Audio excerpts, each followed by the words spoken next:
In this video, I'll show you how you can fix you may not have the appropriate permissions to access the item.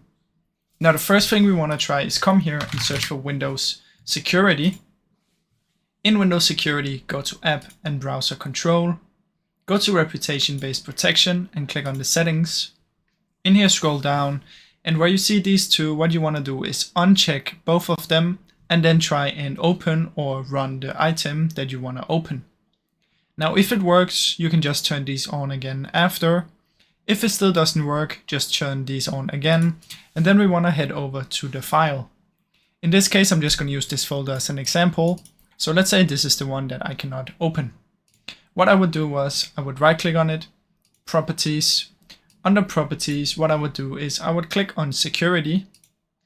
In here, I would make sure that I'm using an user that has the allow on read and execute.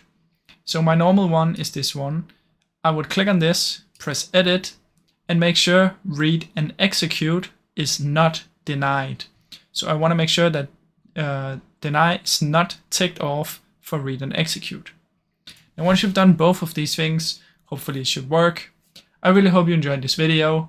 If you did, please leave a like and subscribe, as it helps me out a ton. Thank you so much for watching.